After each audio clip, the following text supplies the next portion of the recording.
Hi, I'm Mary Catherine Beach, Professor of Medicine and Course Director of Scholarly Concentrations at Johns Hopkins University. I'm excited to be talking to you today about this course, which we have enjoyed running at Johns Hopkins for 5 years now and are excited to see up and running at Besme-Allum University. First, I'd like to step back and say, what do you most hope to gain from Scholarly Concentrations?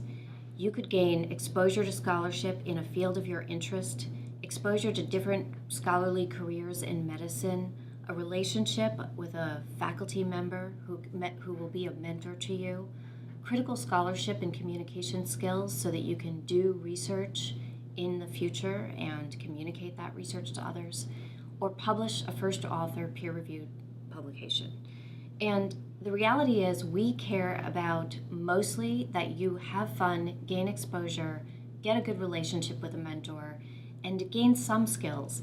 But we're not fixated on the idea that you would publish a peer-reviewed manuscript. At Johns Hopkins, that's not something that we push students to do, and it's not something that can be expected necessarily with the amount of time that you're given. But we're quite excited for you to get engaged in thinking about what does it mean to do research on and continue to learn in the field that you're entering. At Johns Hopkins, we have 5 concentrations. We have basic science, clinical research, ethics and the art of medicine, history of medicine, and public health and community service.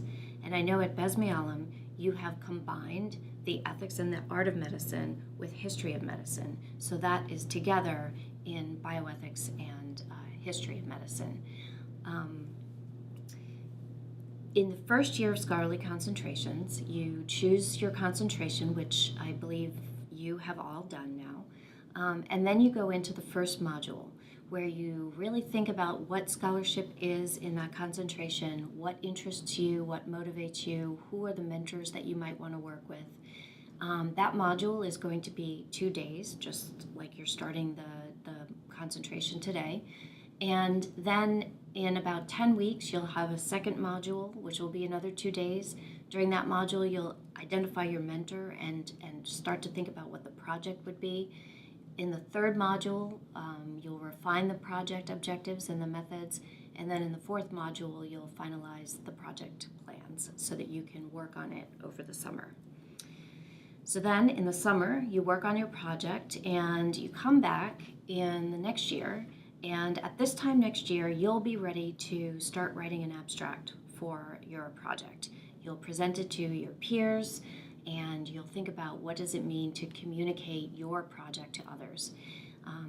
Again, you'll do that in Module 6, where the communication will go beyond just the abstract form and can turn into a poster presentation or an oral presentation. And then you will have a medical student research day or a medical student research symposium where you get to present your work, and with any luck, I would be able to join you for that. At Johns Hopkins, these are some pictures from our medical student research symposium. I think the students are all very excited. There was one student who brought his parents because he was so proud of his project. And a lot of the mentors come and we present the posters and the oral presentation sessions, and it's actually quite exciting. So that's something that you can look forward to next year. There's probably, the other thing to say is that there's a lot of overlap between concentrations. So if you're in a clinical research concentration, you might be doing a project that looks very similar to something that someone in a public health concentration could do.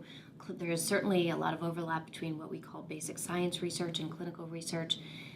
And so I don't think it matters very much what concentration you're in, just what project is really exciting to you and what do you want to do. So as I said, for picking your project, now that you're in your concentrations, figure out what you're passionate about, what you might want to be doing over the summer, what area of medicine do you want to go into, and should you focus on something that's in that area. I will give you 2 examples of projects that students did at Johns Hopkins. The first was done by Ian Su. He worked with me, so I know the project well. He was interested in, he was in the ethics and humanities concentration. He was interested in what it means to, what the illness narrative looks like for patients, what it means to feel feel ill and seek help, and how do you make sense of illness? So he came to me with this idea of studying the illness narrative, but he didn't really know, he didn't have a hypothesis, he didn't know exactly what he wanted to do. And because I study communication, I started him reading some of the transcripts of visits between HIV-infected patients and their providers. And he decided that he might study the notion of what it means to express empathy to a patient. And so we looked up all the literature on empathic opportunities, which is a chance to say that you understand someone else's emotions. So if the patient says, I'm feeling really ashamed, just to acknowledge or recognize shame and to legitimize it or make it normal, or make the person feel that you understand and you're there to support them for that emotion. So he looked up all that literature and found that there is a big literature saying that doctors miss opportunities to express emotions. So he looked through our transcripts and identified all the opportunities there were to express emotion. And then he went in and figured out, what did the doctor do instead of expressing emotion? And what we decided was that what we learned was that doctors try to help patients logistically with emotional problems.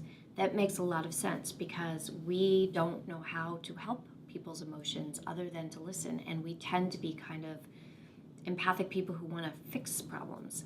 So what would happen is someone would say, oh, my sister has cancer, and the doctor would say, oh, has she gotten care for that cancer yet? Or, have you thought about doing this X, Y, or Z?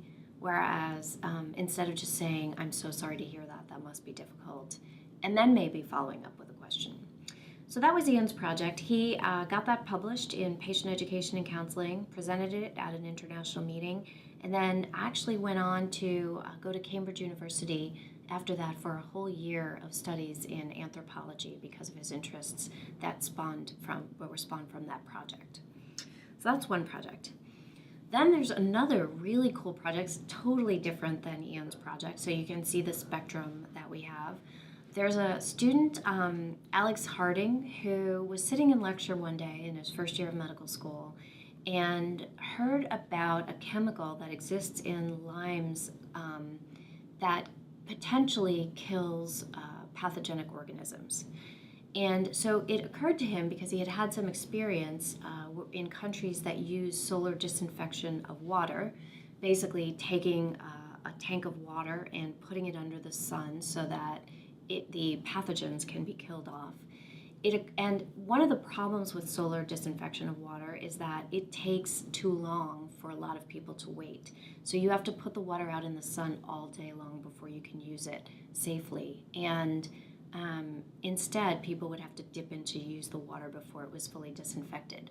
So Alex decided to study whether the lime juice could accelerate the process of solar disinfection of water.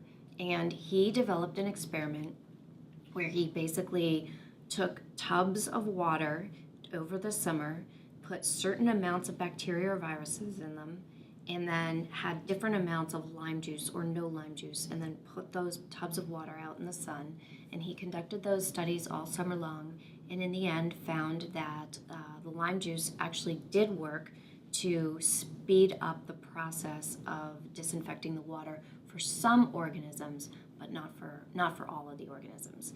And then he ultimately published that finding. Now, interestingly, you might think of this as more of a basic science project, but Alex was actually in the public health concentration. If you think about it, it makes sense because solar disinfection of water is a public health issue. So that's just another example of why we don't care very much what the name of the concentration is. We care more about what the project is and the fact that you could have a good time doing it.